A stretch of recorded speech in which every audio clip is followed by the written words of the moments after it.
Hi friends, ಹೇಗಿದ್ದೀರಾ ಎಲ್ಲರೂ? ನಾನಂತೂ ತುಂಬಾ ಚೆನ್ನಾಗಿದ್ದೀನಿ. ನೀವು ಕೂಡ ತುಂಬ ಚೆನ್ನಾಗಿದ್ದೀರ ಅಂತ ಅನ್ಕೋತಾ ಇದ್ದೀನಿ. ಆ್ಯಂಡ್ ಇವತ್ತು ಬಂದುಬಿಟ್ಟು ಅಮ್ಮ ರಾಗಿ ತಾಲಿಪೆಟ್ಟು ಮಾಡ್ತಿದ್ದಾರೆ. ತುಂಬಾ ಚೆನ್ನಾಗಿರುತ್ತೆ, ತುಂಬ ರುಚಿಯಾಗಿರುತ್ತೆ. ನನಗೆ ತುಂಬಾ ಇಷ್ಟ. ನನಗಂತಲ್ಲ, ನನ್ನ ಫ್ರೆಂಡ್ಸ್ ಸ್ವಲ್ಪ ಜನ ಇದ್ದರು, ನನ್ನ ಪ್ರೈಮರಿ ಫ್ರೆಂಡ್ಸ್ ಮತ್ತು ನನ್ನ ಕಾಲೇಜ್ ಫ್ರೆಂಡ್ಸ್ ಎಲ್ಲ. ಅವ್ರು ತುಂಬ ಇದು ಇಷ್ಟ, ಅಂದರೆ ಅಮ್ಮ ಮಾಡೋ ರಾಗಿ ತಾಲಿಪೆಟ್ಟು ಅಂದರೆ ತುಂಬ ಇಷ್ಟ. ಸ್ಪೆಷಲಿ ತುಂಬ ಚೆನ್ನಾಗಿ ಮಾಡ್ತಾರೆ. ಏನಂದರೆ ಸೊಪ್ಪುಗಳ್ನ ಹಾಕ್ಬಿಟ್ಟು ಮಾಡ್ತಾರೆ. ಮೆಂತ್ಯ ಸೊಪ್ಪು, ಸಬ್ಬಸಿಗೆ ಸೊಪ್ಪು, ಕೊತ್ತಂಬರಿ ಮತ್ತು ಸೀಸನಲ್ಲಿ ಇವಾಗ ಯಾವುದು ನಮ್ಮ ಹತ್ರ ಇರುತ್ತೋ ಕೊತ್ತಂಬರಿ ಸೊಪ್ಪು ಅದನ್ನೆಲ್ಲ ಹಾಕ್ಬಿಟ್ಟು ಮಾಡ್ತಾರೆ. ತುಂಬಾ ಚೆನ್ನಾಗಿರುತ್ತೆ. ಇವತ್ತು ಬಂದುಬಿಟ್ಟು ಅಮ್ಮ ಸಬ್ಬಸಿಗೆ ಸೊಪ್ಪು ಹಾಗೆ ಮೆಂತ್ಯ ಮತ್ತು ಕೊತ್ತಂಬರಿ ಸೊಪ್ಪನ್ನ ಹಾಕಿ ಮಾಡ್ತಾಯಿದ್ದಾರೆ. ಇವಾಗ ಅದನ್ನೆಲ್ಲ ತೊಳ್ಕೊಂಡು ಅದನ್ನೆಲ್ಲ ಕ್ಲೀನ್ ಮಾಡ್ಕೋತಾ ಇದ್ದಾರೆ. ಕ್ಲೀನ್ ಮಾಡಿಕೊಂಡು ಅದನ್ನ ಸಣ್ಣದಾಗಿ ಕಟ್ ಮಾಡ್ಕೋಬೇಕು. ಹಾಗೆ ಕರಿಬೇವಿನ ಸೊಪ್ಪು ಅದನ್ನು ಕೂಡ ಸಣ್ಣದಾಗಿ ಕಟ್ ಮಾಡ್ಕೋಬೇಕಾಗುತ್ತೆ. ತುಂಬಾ ಟೇಸ್ಟಿಯಾಗಿರುತ್ತೆ. ಬಿಸಿಯಾಗಿ ತಿಂತಾಯಿದ್ರೆ ಅಪ್ಪ ಎಷ್ಟು ಬೇಕಾದರೂ ತಿನ್ಬೋದು. ತುಂಬಾ ಚೆನ್ನಾಗಿರುತ್ತೆ. ಯಾವ ಪಿಜ್ಜಾ, ಬರ್ಗರ್ ಅದಕ್ಕೆಲ್ಲದಕ್ಕೂ ಹೋಲಿಸಿದರೆ ದಿ ಬೆಸ್ಟ್ ಅಂತಲೇ ಹೇಳ್ಬೋದು. ಅಮ್ಮ ಮಾಡೋ ಅಡುಗೆ ಅಂದರೆ ತುಂಬಾ ಸ್ಪೆಷಲ್. ಆ್ಯಂಡ್ ಅವರು ಏನೇ ಸ್ವಲ್ಪ ಇಂಗ್ರೀಡಿಯೆಂಟ್ಸ್ ಹಾಕಿ ಮಾಡಿದರೂ ಕೂಡ ತುಂಬಾ ರುಚಿಯಾಗಿರುತ್ತೆ. ಆ ರೀತಿ ಇರುತ್ತೆ. ಅದರಲ್ಲಿ ಏನು ಚಮತ್ಕಾರ ಇಕ್ಕಿರ್ತಾನೆ ದೇವ್ರಿಗೆ ಗೊತ್ತಿಲ್ಲ. ತುಂಬಾ ಚೆನ್ನಾಗಿರುತ್ತೆ ಫ್ರೆಂಡ್ಸ್. ತಾಯಿ ಮಾಡೋವಂಥ ಒಂದು ಅಡುಗೆ ಯಾವುದಕ್ಕೂ ಹೋಲ್ಸೋದಕ್ಕಾಗಲ್ಲ ಅಲ್ವಾ? ಸೊ ಇವಾಗ ಅಮ್ಮ ಈರುಳ್ಳಿ ಕಟ್ ಮಾಡ್ಕೋತಾ ಇದ್ದಾರೆ. ಈರುಳ್ಳಿನ ಸಣ್ಣದಾಗಿ ಕಟ್ ಮಾಡಿ ಇದಕ್ಕೆ ಹಾಕ್ಕೋಬೇಕು. ಹಾಗೆ ಹಸಿಮೆಣ್ಸಿಕಾಯಿನೂ ಕಟ್ ಮಾಡಿ ಹಾಕ್ಕೋಬೇಕು ಸಣ್ಣದಾಗಿ. ಖಾರ ನೋಡ್ಕೊಂಡು ಹಾಕ್ಕೊಳ್ಳಿ. ಅಕಸ್ಮಾತ್ ಮಕ್ಕಳಿಗೆ ಕೊಡಬೇಕಾದ್ರೆ ಸ್ವಲ್ಪ ನೋಡ್ಕೊಂಡು ಕೊಡಬೇಕು. ಏನಕ್ಕಂತ ಹೇಳಿದ್ರೆ ಹಸಿಮೆಣ್ಸಿಕಾಯಿ ಇರುತ್ತಲ್ವ, ಅದು ಕಾಣುತ್ತೆ. ಆದ್ರೂ ಸ್ವಲ್ಪ ಅವ್ರಿಗೆ ತಿನ್ನಿಸ್ಬೇಕಾದ್ರೆ ನೋಡಿಕೊಂಡು ತಿನ್ನಿಸಿ. ಆದಷ್ಟು ಸ್ವಲ್ಪ ಖಾರ ಕಡಿಮೆ ಇರೋದನ್ನು ಯೂಸ್ ಮಾಡಿ.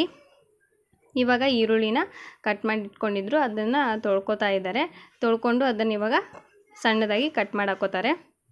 ಆ್ಯಂಡ್ ಇದಕ್ಕೆ ಸ್ವಲ್ಪ ಜೀರಿಗೆ ಹಾಗೆ ಒಂದು ಸ್ವಲ್ಪ ಕಡಲೆಬೇಳೆ ಅದನ್ನೆಲ್ಲ ಹಾಕ್ತಾರೆ. ತುಂಬಾ ಟೇಸ್ಟಿಯಾಗಿರುತ್ತೆ. ಇದಕ್ಕೆ ಚಟ್ನಿ ಇದ್ದರೂ ನಡೆಯುತ್ತೆ, ಚಟ್ನಿ ಇಲ್ಲಾಂದ್ರೂ ಕೂಡ ನಡೆಯುತ್ತೆ. ಏನಕ್ಕಂದರೆ ಇದರಲ್ಲಿ ಎಲ್ಲ ಥರ ಸ್ಪೈಸಸ್ ಹಾಕಿರ್ತಾರಲ್ವ, ಖಾರ ಇರುತ್ತೆ. ಮತ್ತು ರಾಗಿ ಹಿಟ್ಟು ಬಂದುಬಿಟ್ಟು ತುಂಬಾ ಹೆಲ್ತಿಗೆ ತುಂಬಾ ಒಳ್ಳೆಯದು. ಹಾಗೆ ತುಂಬಾ ಬೆನಿಫಿಟ್ ಇದೆ ಅಂತಲೇ ಹೇಳ್ಬೋದು. ಏನಕ್ಕಂತ ಹೇಳಿದ್ರೆ ಅದರಲ್ಲಿ ತುಂಬಾ ಕಬ್ಬಿಣಾಂಶ ಇರುತ್ತೆ. ಅದರಲ್ಲೂ ಕೂಡ ಮಕ್ಕಳಿಗೆ ಹಾಗೆ ವಯಸ್ಸಾದವರಿಗೆ ರಾಗಿ ತುಂಬಾ ಉಪಯೋಗ ಕೊಡುತ್ತೆ. ಏನಂತ ಮತ್ತು ಶುಗರ್ ಇರ್ತಾರೆ, ಶುಗರ್ ಪೇಷಂಟ್ಸ್ಗೂ ಕೂಡ ರಾಗಿ ಬೆಸ್ಟ್ ಅಂತ ಹೇಳ್ಬೋದು. ಫ್ರೆಂಡ್ಸ್, ಹೇಗಿದ್ದೀರಾ? ಸೂಪರಾ? ಹಿಂಗೆ ಹೇಳು, ಸೂಪರಾ? ನಾನು ಚೆನ್ನಾಗಿದ್ದೀನಿ. ಊಟ ಮಾಡಿದ್ರಾ? ಬರ್ರಿ ನಮ್ಮ ಮನೆಗೆ, ಬೇಗ ಬನ್ನಿ. ಬಾಯ್. ಕಿಸಿ ಕೊಡು ಅವರಿಗೆ. ಬಾಯ್. ಆಮೇಲೆ ಸಿಗ್ತೀನಿ.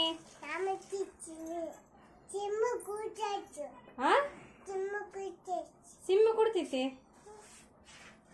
ಏನು ಸಿಮ್ಮು ಕೊಡ್ತೈತಿ? ಈಗ ಇಲ್ಲಿ ನಾವು ರಾಗಿ ಸರಿ ಮಾಡೋದಕ್ಕೆ ಇಟ್ಕೊಂಡಿದ್ದಾರೆ ಅಮ್ಮ. ಒಂದು ಪಾತ್ರೆಯಲ್ಲಿ ನೀರು ಹಾಕ್ಕೊಂಡಿದ್ದಾರೆ. ಅದಕ್ಕೆ ಸ್ವಲ್ಪ ರಾಗಿ ಹಿಟ್ಟು ಹಾಕ್ಕೊಂಡು ಅದನ್ನಕ್ಕೆ ಸ್ವಲ್ಪ ಉಪ್ಪು ಹಾಕ್ತಾರೆ. ಇವಾಗಲೇ ಸ್ವಲ್ಪ ಉಪ್ಪು ಹಾಕ್ಕೋಬೇಕು. ರಾಗಿ ಸೇರಿ ಸ್ವಲ್ಪ ಉಪ್ಪು ಹಾಕಿ ಮಾಡಿಕೊಂಡ್ರೆ ತುಂಬ ಟೇಸ್ಟಿಯಾಗಿ ಬರುತ್ತೆ. ಅಂದರೆ ಇವಾಗ ಹಿಟ್ಟು ಕಲಿಸ್ಕೋತೀವಲ್ಲ, ಅವಾಗ ತುಂಬ ಚೆನ್ನಾಗಿರುತ್ತೆ. ಇದೇ ಟೈಮಲ್ಲಿ ರಾಗಿ ಸರಿಗೇ ಹಾಕ್ಬಿಡ್ಬೇಕು ಉಪ್ಪನ್ನ, ನಮ್ಗೆ ಎಷ್ಟು ಬೇಕಷ್ಟು. ಅಕಸ್ಮಾತ್ ನಾವು ಹಿಟ್ಟು ಕಲಿಸ್ಕೊಂಡಾಗ ಕಡಿಮೆ ಅಂತ ಅನಿಸಿದ್ರೆ ಸ್ವಲ್ಪ ಮೇಲೆ ಉಪ್ಪು ಉದುರಿಸ್ಕೊಳ್ಬೇಕಾದ್ರೆ ನಾವು ಮಾಡ್ಕೋಬೋದು. ಇದು ಬಂದುಬಿಟ್ಟು ರಾಗಿ ಸೇರಿ ಸ್ವಲ್ಪ ಗಟ್ಟಿಗೆ ಬರಬೇಕು. ಅಲ್ಲಿವರೆಗೂ ಕೂಡ ಚೆನ್ನಾಗಿ ಕುದೀತಾ ಇರಬೇಕು ಅದು. ಮತ್ತು ಕೈ ಆಡ್ತಾ ಇರಬೇಕು. ಕೈ ಆಡೋದನ್ನು ಬಿಟ್ಬಿಟ್ರೆ ಗಂಟು ಆಗಿಬಿಡುತ್ತೆ. ಆವಾಗವಾಗ ಸ್ವಲ್ಪ ಕೈ ಆಡ್ಕೊತಾನೆ ಇರಿ. ಮತ್ತು ಇವಾಗ ನೋಡ್ತಿದ್ದೀರಲ್ಲ, ಸ್ವಲ್ಪ ಗಟ್ಟಿ ಆಗ್ತಾ ಬರ್ತಾ ಇದೆ. ಅಮ್ಮ ಮಾತ್ರ ತುಂಬ ಚೆನ್ನಾಗಿ ಮಾಡ್ತಾರೆ. ರಾಗಿ ರೊಟ್ಟಿ ಅದೆಲ್ಲ ಚೆನ್ನಾಗಿ ಮಾಡ್ತಾರೆ. ಒಂದ್ಸಲ ನಿಮ್ಗೆ ತೋರಿಸಿದ್ನಲ್ವ, ರಾಗಿ ರೊಟ್ಟಿ ತುಂಬ ಚೆನ್ನಾಗಿ ಮಾಡ್ತಾರೆ. ಇದೇ ರೀತಿಯೇ ಸರಿ ಕಲಿಸ್ಕೊಂಡು ಮಾಡ್ಕೋತಾರೆ ರಾಗಿ ರೊಟ್ಟಿನ. ತುಂಬ ಚೆನ್ನಾಗಿ ಬರ್ತಾವೆ. ಅಂದರೆ ಕಿತ್ಕೊಂಡು ಹೋಗೋದಿಲ್ಲ. ಒಬ್ಬೊಬ್ಬರಿಗೆ ಕಟ್ಟಾಗಿಬಿಡುತ್ತಲ್ಲ ಇದು ಮಾಡ್ಬೇಕಾದ್ರೆ, ರೊಟ್ಟಿ ಬಡಿಬೇಕಾದ್ರೆ ಆ ಥರ ಏನೂ ಆಗೋಲ್ಲ. ಇವಾಗ ಆಲ್ಮೋಸ್ಟ್ ಆಗ್ತಾ ಬಂದಿದೆ ರಾಗಿ ಸರಿ. ಇನ್ನೂ ಸ್ವಲ್ಪ ಕುದಿಬೇಕು. ಅದು ಚೆನ್ನಾಗಿ ಕುದ್ಮೇಲೆ ರಾಗಿ ಸರಿನ ನಾವು ರಾಗಿ ಹಿಟ್ಟಲ್ಲಿ ಹಾಕಿ ಕಲಿಸ್ಕೊಂಡ್ರೆ ಅದು ಕಟ್ಟಾಗೋದಿಲ್ಲ. ನಾವು ರೊಟ್ಟಿ ಮಾಡಬೇಕಾದ್ರೂ ಆಗಿರ್ಬೋದು, ಇವಾಗ ತಾಲಿಪೆಟ್ಟು ಮಾಡಬೇಕಾದ್ರೂ ಆಗಿರ್ಬೋದು, ಕಟ್ಟಾಗಲ್ಲ, ಚೆನ್ನಾಗಿ ಬರುತ್ತೆ. ಅದಕ್ಕೋಸ್ಕರ ಇದನ್ನ ಚೆನ್ನಾಗಿ ಅದನ್ನ ಕುದಿಸ್ಕೊತಾ ಇದ್ದಾರೆ. ಅದನ್ನು ಕುದಿಸ್ಕೊಂಡು ಒಂದು ಸ್ವಲ್ಪ ಹೊತ್ತು ಅದು ಆರೋದಕ್ಕೆ ಬಿಟ್ಬಿಡಬೇಕು. ಏನಕ್ಕಂತ ಹೇಳಿದ್ರೆ ಆವಾಗಲೇ ಹಾಕಿ ನಾವು ಕಲಿಸ್ಕೋತೀವಿ ಅಂತ ಹೇಳಿದರೆ ಕೈ ಸ್ವಲ್ಪ ಸುಟ್ಟೋಗ್ಬಿಡುತ್ತೆ, ಅದು ತುಂಬಾ ಬಿಸಿ ಇರುತ್ತೆ. ಹಾಯ್ ಫ್ರೆಂಡ್ಸ್, ಇವತ್ತು ಅಮ್ಮ ಬಂದ್ಬಿಟ್ಟು ರಾಗಿ ತಾಲಿಪಟ್ಟು ಮಾಡ್ತಿದ್ದಾರೆ. ಅದನ್ನು ಇವತ್ತು ನಿಮ್ಮ ಜೊತೆ ಶೇರ್ ಮಾಡ್ತೀನಿ. ನೀವು ಕೂಡ ಟ್ರೈ ಮಾಡಿ. ಅವನು ಕೂಡ ತಿಂತಾನೆ. ಹೇಗಾಗಿದೆ ಅಂತ ಹೇಳಿ ಕಾಮೆಂಟ್ ಮಾಡಿ ತಿಳಿಸಿ. ನೋಡಿ ತರ್ಲೆ ಸುಬ್ಬ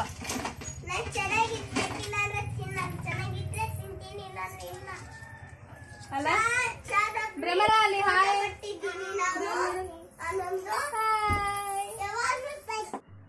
ರಾಗಿ ಸರಿ ಈಗ ರೆಡಿಯಾಗಿದೆ. ಇದನ್ನು ಕೆಳಗಡೆ ಇಳಿಸ್ಕೊಂಡು ಅದು ಸ್ವಲ್ಪ ತಣ್ಣಗಾದ್ಮೇಲೆ ರಾಗಿ ಹಿಟ್ಟಿಗೆ ಹಾಕಿ ಕಲಿಸ್ಕೋಬೇಕು.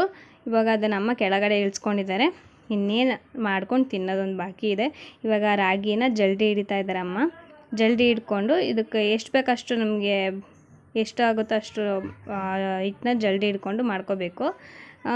ಒಂದೊಂದು ಸಲ ಅದನ್ನ ಜಲ್ದಿ ಹಿಡಿದು ಇಟ್ಟುಬಿಟ್ಟಿರ್ತಿದ್ವಿ ರಾಗಿ ಹಿಟ್ಟು. ಈ ಸಲ ಜಲ್ದಿ ಹಿಡ್ದು ಇಕ್ಕಿಲ್ಲ, ಮತ್ತು ಮಾಡ್ಕೋಬೇಕಾದ್ರೆ ಜಲ್ದಿ ಹಿಡ್ಕೊಂಡ್ರಾಯ್ತು ಅಂತ ಹೇಳ್ಬಿಟ್ಟು ಹಾಗೆ ಇಕ್ಕಿದ್ದಾರೆ. ಇವಾಗ ರಾಗಿ ಹಿಟ್ಟೆಲ್ಲ ಜಲ್ದಿ ಹಿಡ್ದಿದ್ದಾಯ್ತು. ಇವಾಗ ಅದಕ್ಕೆ ರಾಗಿ ಸರಿಯನ್ನು ಮಾಡ್ಕೊಂಡಿದ್ವಲ್ಲ ಅದನ್ನು ಹಾಕ್ಕೋತಾ ಇದ್ದಾರೆ. ಹಾಗೆ ಅದು ಚಮಚದಲ್ಲೇ ಕಲಿಸ್ತಿದ್ದಾರೆ. ಕೈಯಲ್ಲಿ ಕಲಿಸೋದಕ್ಕೆ ಹೋದರೆ ಅದು ಸ್ವಲ್ಪ ಬಿಸಿ ಇರುತ್ತೆ, ಹಾಗಾಗಿ ಕೈಯಿಂದ ಕಲಿಸ್ತಾ ಇಲ್ಲ, ಚಮಚದಲ್ಲೇ ಕಲಿಸ್ತಿದ್ದಾರೆ. ತುಂಬಾ ಚೆನ್ನಾಗಿರುತ್ತೆ ಇದು. ಇವಾಗ ನಮಗೆ ರಾಗಿ ಸರಿ ನೋಡಿಕೊಂಡು ಹಾಕ್ಕೋಬೇಕು. ಒಂದೇ ಸಲ ನೀವು ಹಾಕ್ಕೊಂಬಿಟ್ರೆ ಫುಲ್ ತೆಳುವಾಗಿಬಿಡುತ್ತೆ. ಇವಾಗ ಸ್ವಲ್ಪ ಉಪ್ಪನ್ನ ಉದುರಿಸ್ತಿದ್ದಾರೆ ಅಮ್ಮ. ಸ್ವಲ್ಪ ಉಪ್ಪು ಕಡಿಮೆ ಅಂತ ಅನಿಸಿದ್ರೆ ಸರಿ ಹೋಗುತ್ತಲ್ಲ. ಇವಾಗ ರಾಗಿ ಸರಿ ಅಷ್ಟು ಹಾಕ್ಕೊಳೋದಿಲ್ಲ, ನಾವು ಸ್ವಲ್ಪ ಹಾಕ್ಕೊಂಡಿರ್ತೀವಿ. ಮತ್ತು ಹಿಟ್ಟು ಕಡಿಮೆ, ಇವಾಗ ರಾಗಿ ಸರಿಗೆ ಎಷ್ಟು ಬೇಕು ಅಷ್ಟು ಉಪ್ಪು ಹಾಕಿರ್ತೀವ, ಮತ್ತು ಹಿಟ್ಟಲ್ಲಿ ನಾವು ಸ್ವಲ್ಪ ಹಾಕಿ ಕಲಿಸ್ಕೊಂಡಿರ್ತೀವಲ್ಲ, ಉಪ್ಪು ಕಡಿಮೆ ಆಗಿಬಿಡುತ್ತೆ. ಅದಕ್ಕೋಸ್ಕರ ಸ್ವಲ್ಪ ಮೇಲ್ಗಡೆ ಉಪ್ಪು ಉದುರಿಸಿದ್ದಾರೆ. ಇವಾಗ ಮತ್ತೆ ಸ್ವಲ್ಪನೇ ರಾಗಿ ಸರಿ ಹಾಕ್ಕೊಂಡು ಕಲಿಸ್ಕೊತಾ ಇದ್ದಾರೆ. ರಾಗಿ ಸರಿನ ಒಂದೇ ಸಲ ಹಾಕ್ಬಾರ್ದು, ಫುಲ್ ತೆಳುವಾಗುತ್ತೆ ಫ್ರೆಂಡ್ಸ್. ಇದು ಮಾತ್ರ ನೆನಪಲ್ಲಿ ಇಟ್ಕೊಳ್ಳಿ. ನಮಗೆ ಕನ್ಸಿಸ್ಟೆನ್ಸಿ ನೋಡಿಕೊಂಡು ಅದನ್ನು ಹಾಕ್ಕೋತಾ ಹೋಗಬೇಕು. ಇವಾಗ ಅಮ್ಮ ಕೈಯಲ್ಲಿ ಅದನ್ನು ನಾದ್ಕೋತಿದ್ದಾರೆ. ಇದನ್ನು ಚೆನ್ನಾಗಿ ಫಸ್ಟು ನಾದ್ಕೊಂಡ್ಬಿಡ್ಬೇಕು. ಆಮೇಲೆ ನಾವು ಇದಕ್ಕೆ ಬೇಕಾಗಿರೋವಂಥ ಕೆಲವೊಂದಷ್ಟು ಇಂಗ್ರೀಡಿಯೆಂಟ್ಸ್ ನಾನು ಆವಾಗಲೇ ಏನು ಹೇಳಿದೆ ಅದನ್ನೆಲ್ಲ ಇದಕ್ಕೆ ಹಾಕ್ಕೋಬೇಕಾಗುತ್ತೆ.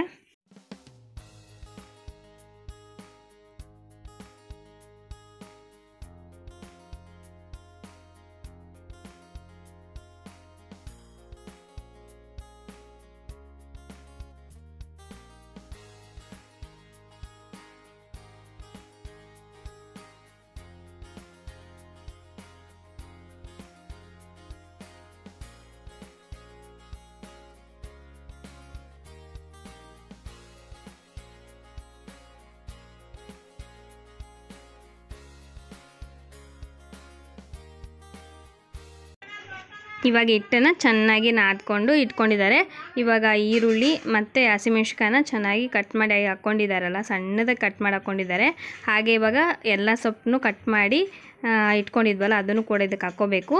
ಹಾಗೆ ಕಡಲೆಬೇಳೆನ ನಾವು ಒಂದು ಅರ್ಧ ಗಂಟೆವರೆಗೂ ನೆನೆಸಿದ್ದೀವಿ, ಅದನ್ನು ಕೂಡ ಇದಕ್ಕೆ ಹಾಕ್ಕೋತಾ ಇದ್ದೀವಿ. ತುಂಬಾ ಚೆನ್ನಾಗಿರುತ್ತೆ ಕಡಲೆಬೇಳೆ ಇದಕ್ಕೆ ಹಾಕ್ಕೊಂಡ್ರೆ. ಹಾಗೆ ಸ್ವಲ್ಪ ಇದಕ್ಕೆ ಜೀರಿಗೆ ಕೂಡ ಹಾಕ್ಕೋಬೇಕು. ಜೀರಿಗೆ ಹಾಕ್ಕೊಳೋದ್ರಿಂದ ಟೇಸ್ಟ್ ಕೂಡ ಚೆನ್ನಾಗಿರುತ್ತೆ, ಹಾಗೆ ಡೈಜೆಷನ್ ಕೂಡ ನೀಟಾಗಿ ಆಗುತ್ತೆ. ಅದಕ್ಕೋಸ್ಕರ ಹಾಕ್ಕೋತಾ ಇದ್ದಾರೆ. ಇವಾಗ ಕ್ಲೀನಾಗಿ ಅದನ್ನು ನಾದ್ಕೊಂಡು ಅದು ನೋಡ್ಕೋಬೇಕು, ಕನ್ಸಿಸ್ಟೆನ್ಸಿ ನೋಡಿಕೊಂಡು ಕ್ಲೀನಾಗಿ ನಾದ್ಕೊಂಡೇನು ಜಾಸ್ತಿ ಹೊತ್ತು ಬಿಡೋದೇನು ಬೇಡ. ಇವಾಗ ಹಂಚಿಟ್ಟಿದ್ದಾರೆ ಒಂದು ಕಡೆಗೆ. ಹಾಗೆ ಇವಾಗ ಏನು ಹೋಳಿಗೆ ಮಾಡೋದಕ್ಕೆ ನಾವು ಪೇಪರ್ ತೊಗೋತೀವೋ ಅದನ್ನು ತೊಗೊಂಡ್ಬಿಟ್ಟು ಸ್ವಲ್ಪ ಎಣ್ಣೆ ಸವರ್ಬಿಟ್ಟು ಇದು ಹಿಟ್ಟು ಏನಿರುತ್ತೆ ಅದನ್ನು ತೊಗೊಂಡು ಈ ಥರ ಇದು ಮಾಡ್ತಾ ಇದ್ದಾರೆ, ಕೈಯಿಂದನೇ ಬಡಿತಾ ಇದ್ದಾರೆ.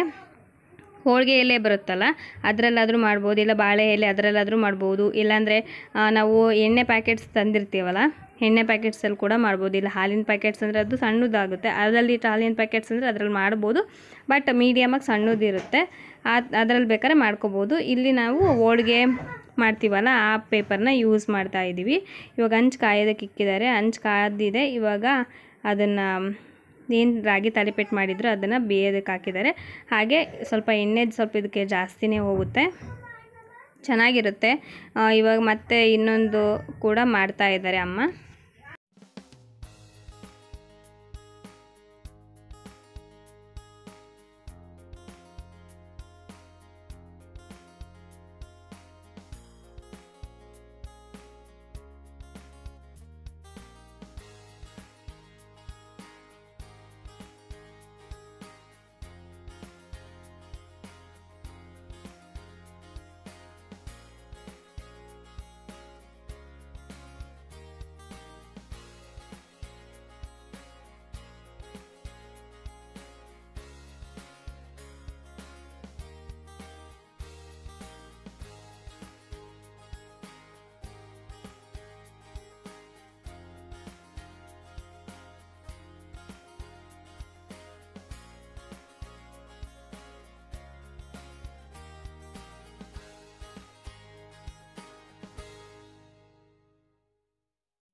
ಈಗ ತಾಲಿಪೆಟ್ಸ್ನೆಲ್ಲ ಒಂದು ಕಡೆ ಮಾಡಿ ಒಂದು ಪ್ಲೇಟಲ್ಲಿ ಹಾಕ್ತಾಯಿದ್ದಾರೆ.